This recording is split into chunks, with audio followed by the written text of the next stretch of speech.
Now at 6, we begin with breaking news. South Florida Congresswoman Rep.Cherfilus-McCormick has resigned from Congress. She stepped down moments before a House Ethics Committee was set to determine if Cherfilus-McCormick would be sanctioned over allegations that she stole millions of dollars worth of FEMA funds.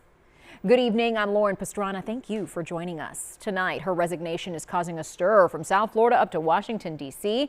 And CBS News Miami's Abby Dodge joins us now. Abby, politicians not mincing words really at this point on either side of the aisle tonight. They really aren't, Lauren. One thing that people on both sides can agree on is that this was the right move for the Congresswoman. Her counterparts in Washington are clear about their feelings. Congressman Jared Moskowitz put it plainly. So I'm glad she resigned.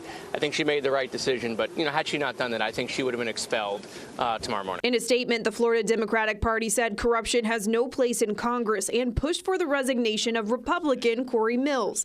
The Republican National Committee called Cherfilus-McCormick's resignation the bare minimum, saying Congress is better off with her gone. The attorney for the former representative spoke outside her Capitol Hill office Tuesday, minutes after the Florida Congresswoman resigned from her seat. It's very sad. She was put in an absolutely terrible position by the Ethics Committee. This was not a fair process. The committee found her guilty in March of more than 24 charges stemming from an alleged campaign finance scheme. She was also charged by the Justice Department with stealing $5 million in FEMA funds for her campaign. She's denied any wrongdoing and pled not guilty to all 15 counts. Cherfilus-McCormick called the process unfair and a witch hunt, saying rather than play these political games, I choose to step away so that I can devote my time to fighting for my neighbors in Florida's 20th district. Her chief of staff confirmed the representative wasn't in the building today for the hearing. Decision. As you can imagine, this wasn't what she wanted to do. However, she chose to do it for the district. But she will not be here today. She won't be coming in here today. CBS News Miami has reached out to the Congresswoman's team for an interview. Her chief of staff, who you just heard from, tells us she's spending time with her family today after making this decision. Lauren.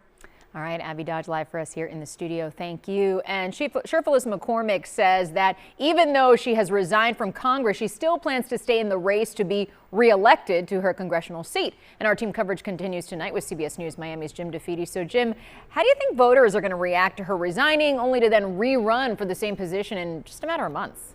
Well, I think we have to start by saying she may need some time to sort of consider whether or not she actually does want to stay in the race as opposed to just concentrating on her legal problems. Her trial won't even take place likely before November's election. So if the purpose of her resigning was to devote all of her attention on the criminal case and getting exonerated there, it may be more complicated if she runs. But let's assume that she does run for a second.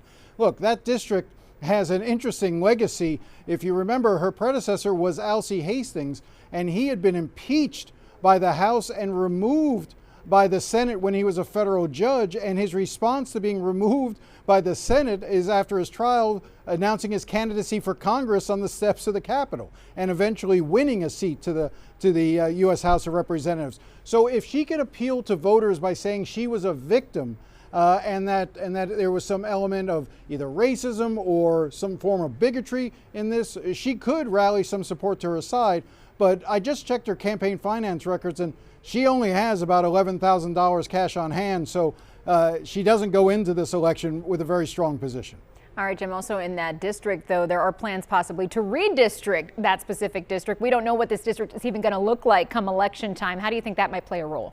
I think it could play a significant role. As you mentioned, on Monday, the Florida legislature will convene under Governor DeSantis' order to redraw congressional districts. And it's clear this district, District 20, is one of the ones that DeSantis will be targeting to have the boundary lines changed. Now, it's likely to remain a majority black district, but it certainly is going to be interesting to see what the contours of that district will be and how that could affect any election going forward. All right, Jim, we certainly will be keeping a close eye on that. Thank you. And CBS News Miami will have continuing coverage on the resignation of Cherfilus-McCormick. Stay with us on air and online for any updates. And a reminder, CBS News Miami's Joan Murray will be in Tallahassee for Florida's redistricting special session.